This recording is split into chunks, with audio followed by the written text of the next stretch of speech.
Next speaker is Dr. Paul Choi, who is actively practicing gastroenterology in the Koreatown here in LA.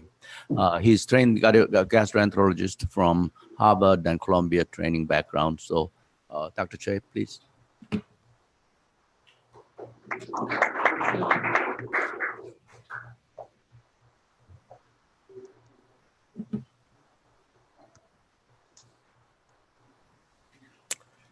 Thank you, Dr. Cho and Dr. Wu, for your kind invitation.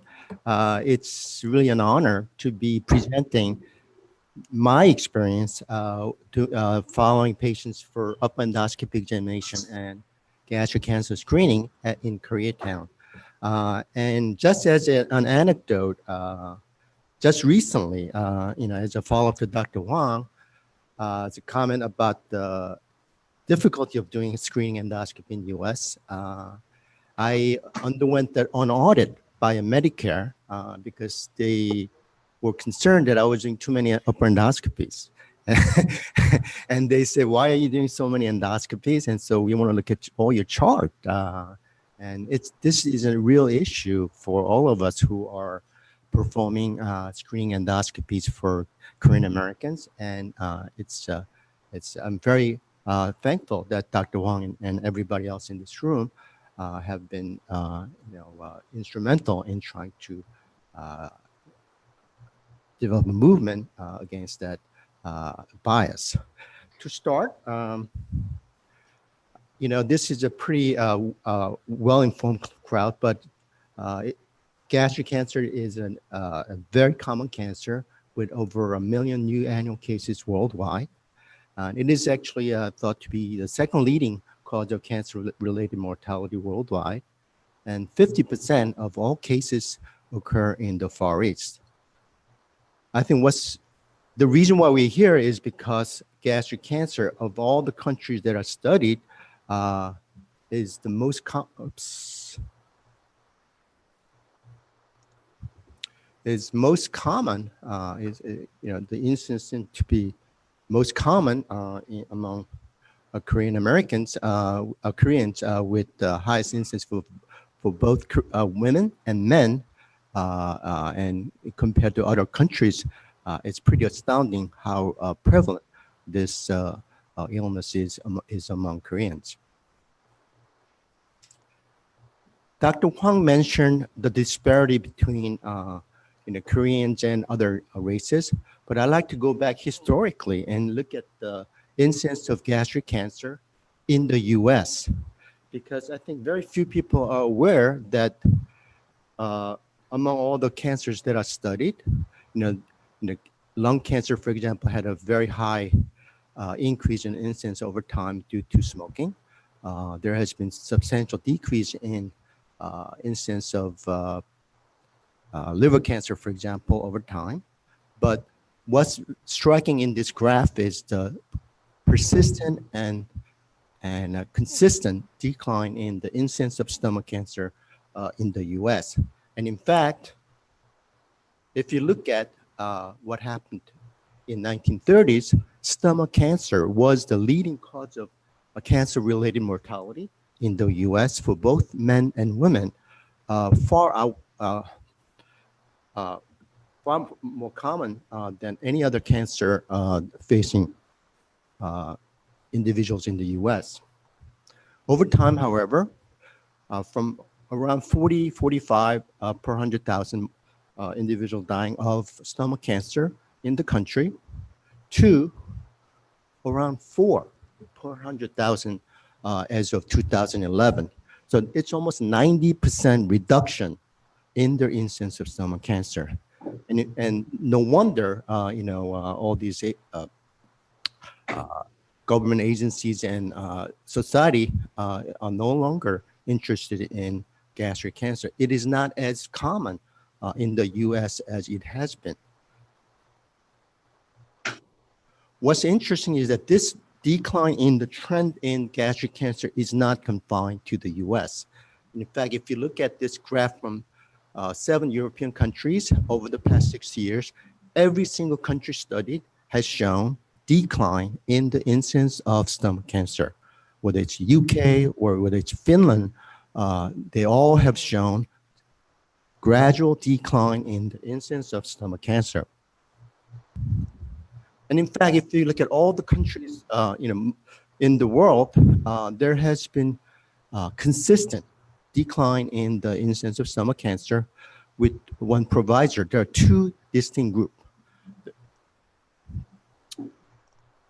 There's this high group that has, sorry, there is a group that has high incidence, such as Japan, Korea, Chile, Russia, and then there are lower group that has lower incidence, but still they both show gradual decline in the incidence of stomach cancer over time. And there's no exception, it appears, in terms of what's happening with the stomach cancer over time. And this is a graph over the 6 years, so it took a long time, but persistent decline is pretty striking. What happens then to people from high incidence country compared to those ethnic background who move to US, a country that is thought to currently pose lower risk for stomach cancer? There's two groups, as you can see. If you look at incidence of Japanese living in Japan, it's much higher than those living in the US.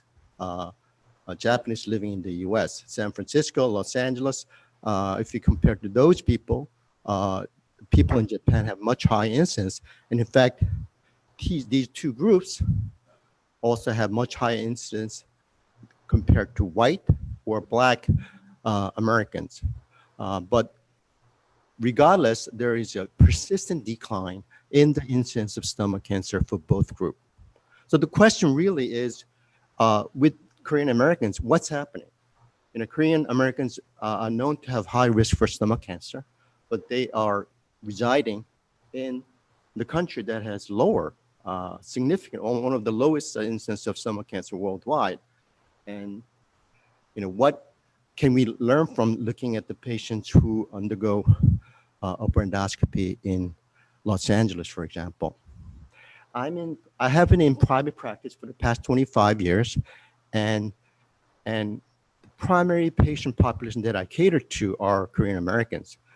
And based on these decline in overall incidence of stomach cancer, we were interested in looking at the issue of whether gastric cancer is still relevant concern for Korean Americans, and if so, how significant is this issue? And if that's the case, should we still be considering gastric screening for these Korean Americans? So Dr. Wu emailed me about 2 weeks ago. Said, "Can you talk about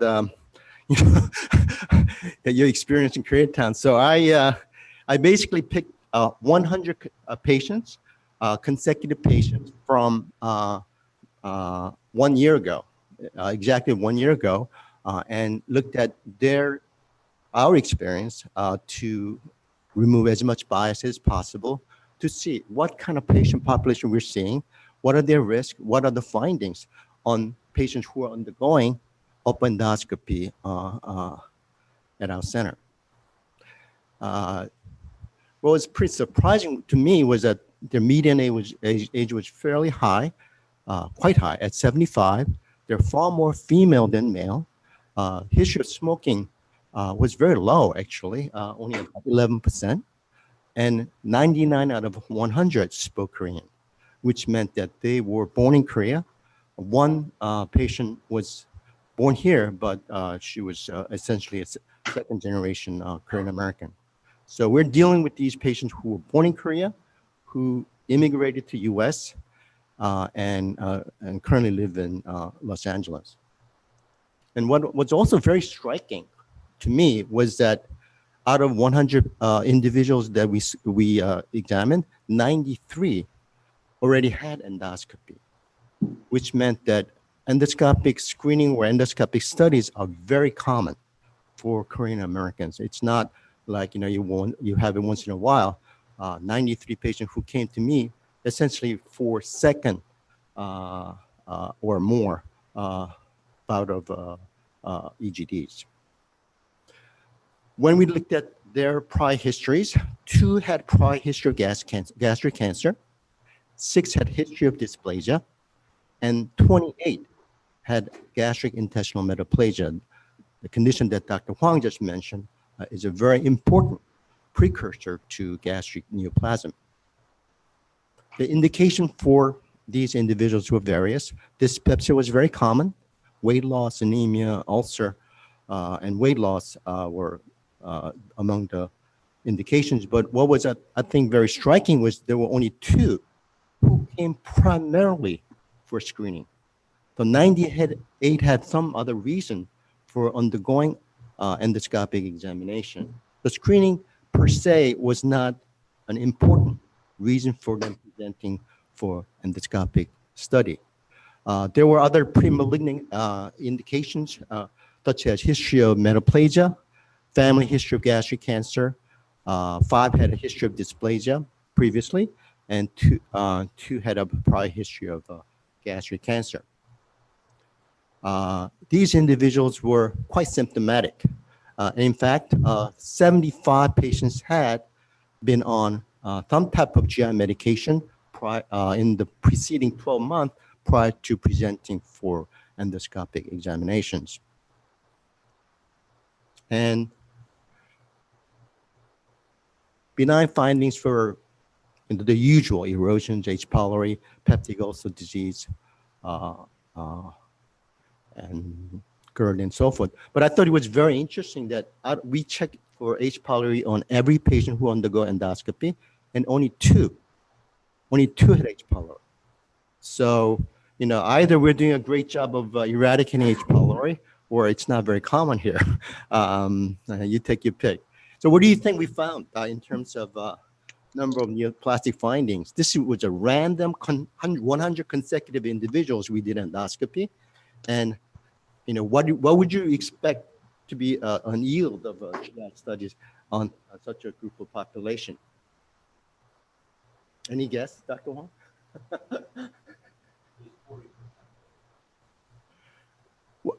I don't routinely do test for metaplasia on patients who already have a history of metaplasia. So because it would be duplicating, the diagnosis and also add to the cost.